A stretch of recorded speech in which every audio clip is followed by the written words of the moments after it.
বাপ্পা ঐ বতৰখন বৰ ডেঞ্চাৰ আছিলে। আজি ৰাতি একলাই ঘুমাব পাৰিলে পাৰা দে আৰু ভয়ে লাগব হান পাইছোঁ আজি। যি আছে আৰু ভয় লাগিলে উঠি আহিম আৰু দেউতাৰ কাষকে। এতিয়া সোনকালে ঘুমাই থকাই ভাল হ'ব, নহ'লে ঘুমটি নাহিলে আৰু ভয় লাগব গোটাই। তেৰিকা আজি আৰু ঘুমটিও নহা হৈছে। এনেহ'লে পঢ়িব হ'লে মোৰো গোটাই ঘুমটিটো আহি হেঁচা মাৰি ধৰিব। আজি আৰু লগা কাৰণে ঘুমটিটো নাই মোৰ মানে। কি হ'ব হৈছে টিকাখনটো শুন কিবা পিল পিলাব হৈছে। মই আজি চেজা মোৰ গাত সোমালাক বোধহয় ভূতটো আজি। সোমাইছে বোধহয় আজি পিছফালে দি মোৰ গাত ভূতটো।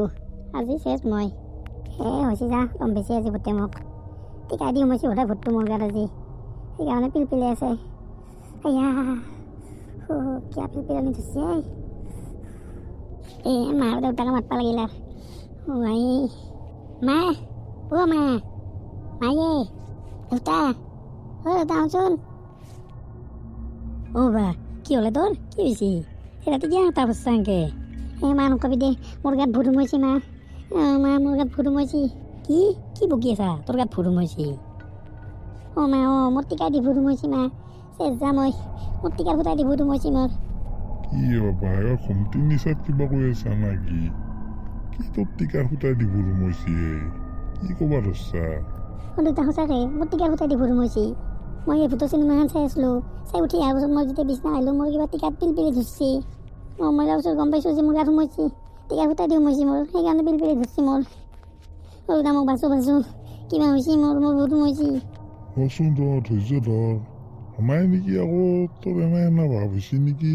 নহয় দেউতা এনেই ভাবোঁ নেকি? সঁচাকে মই থাকিব পৰা নাই, মই একদম পিল পিলি আছে, মই বহিব পৰা নাই, মুঠতে একদম অসহ্য লাগছে। শুনছি না বলক এক বছৰ তাকে লৈ যাওঁ বলক। কি অৱস্থা তাকে নেবা ডাক্তৰৰ তাকে লৈ যাওঁ বোলা। এইগিলাখান পিছত ডাক্তৰ চাক্তৰ কাম নহয়ে, অজা লাগব অজা বলক এক বছৰ তাকে লৈ যাওঁ বলক। মই চিনেমাগিলা দেখছোঁ নহয়, অজা নহ'লে বাবাৰ তাকে লৈ যায় এইগিলাখান হ'লে ডাক্তৰৰ তাকে নিয়ে নহয়। পাপাৰে আজি বিজ্ঞানৰ যুগতো কিনো অন্ধবিশ্বাস কৰি আছো পাপাৰে কিবা যদি হৈছে ডাক্তৰে দিব নহয় ঔষধ চৌষধ দি ঠিক কৰিব। ডাক্তৰৰ তাকে যাব বোলা, ডাক্তৰৰ তাকে কিবা হৈছে যদি ঔষধ দিব। এইগিলা নহ'ব মই যি কৈছোঁ সেইটো কৰক, অজা তাকে বলক যাবা কৈছোঁ বলক অজা তাকে, নহ'লে মই লৈ যাম ইয়াক। দে বলা কি গোটেই অজা তাকে কিনো হয় দেখোন চাওঁ ময়ো। বাবা যি কৰে সোনকালে কৰ, একদম পিল পিলি ধৰছি মোৰ পিছফালে। দে বাবা বল অজা তাকে লৈ যাওঁ বল। পিছে তোমাৰ এই বাবাজীক এই মাজৰাতিখন পাম না নাই?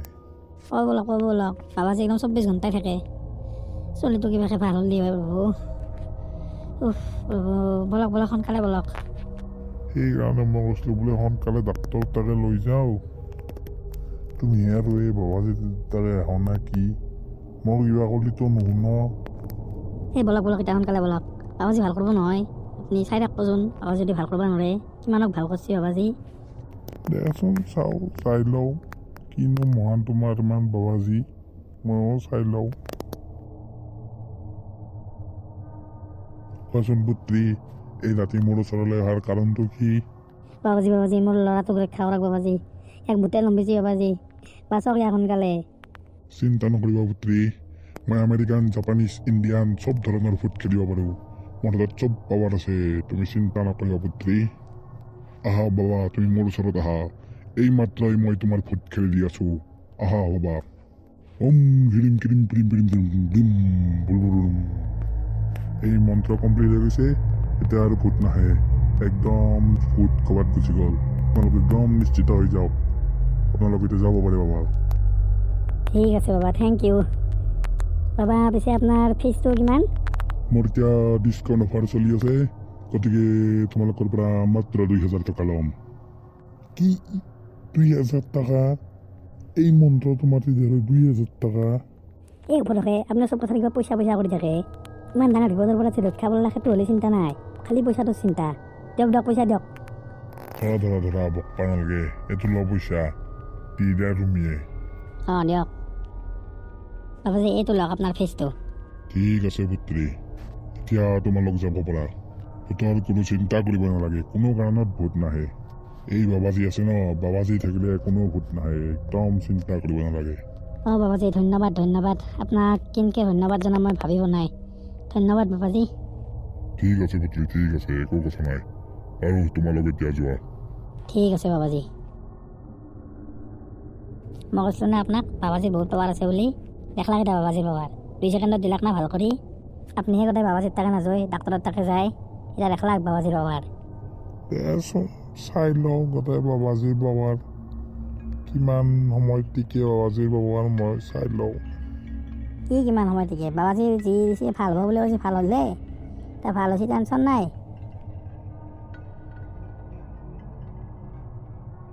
অ দেউতাই আৰু পিলপিলি ধৰছি। কি আৰু পিলপিলি ধৰছি? মাক কৈ এতিয়া মায়ে ভাল কৰিব দেই। এতিয়া কি হ'ল? এতিয়া বৰ দেখোন বাবাজী তাকে লৈ গৈছিলা, এতিয়া কি হ'ল?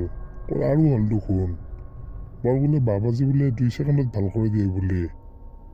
ভাল হৈছিল দেখোন, কি হ'ল এতিয়া? আৰু কি উঠছি পিলপিলি? শুনছি না বাবাজীৰ কাম নাই বোধ হয়। ডাক্তৰৰ তাকে লৈ বলক। ইতা কিয়? ইতা লাইনো কৈছ না, এতিয়া ডাক্তৰৰ তাকে লৈ যাব লাগে। মই সেই তেতিয়াৰ পৰা কৈ আছোঁ বোলে ডাক্তৰৰ তাকে লৈ যাওঁ, ডাক্তৰৰ তাকে লৈ যাওঁ। মোৰ কথাটো নুশুন, খালি নিজৰটো এৰি নেদ। তেওঁলোক এতিয়া কৈছোঁ না, এতিয়া বলক বলক, এতিয়া ডাক্তৰৰ তাকে লৈ বলক, সোনকালে লৈ বলক ডাক্তৰৰ তাকে। বাৰু ভাইটি, তোমাৰ প্ৰব্লেমটো কি হৈছে ক'বাচোন। মানে ছাৰ মোৰ পিছফালে ডিফু সোমাইছে ছাৰ, মোৰ পিছফালে টিকাই ডিফু সোমাইছে মোৰ গাত। কি ক'লা ভূত সোমাইছে তোমাৰ গাত? ভালকৈ কোৱাচোন, ভালকৈ কোৱা, কি হৈছে? মানে ছাৰ মই সিদিনাখন ভূতৰ চিনেমা চাই আছিলোঁ, চাই পেলাই মই বিচনাত ঘুমাব গ'লোঁ। ঘুমাব যোৱাৰ লগে লগে মোৰ গোটেই পিছফালে তাই টিকাত লগাই যি পিলপিলি আৰম্ভ হৈছে, মই থাকিব পৰা নাই তেতিয়াৰ পৰাই। পিলপিলি থাকে, বহিব নোৱাৰোঁ, থিয় দিব নোৱাৰোঁ, কিবা টিকাখন পিলপিলি থাকে, শান্তিত থাকিব পৰা নাই। গতিকে মই গম পাইছোঁ যে এই চিনেমাখন চোৱাৰ পাছৰ পৰাই মোৰ গাত এই ভূতটো আহি সোমাইছে, সেইকাৰণে ভূতটো পিলপিলি থাকে।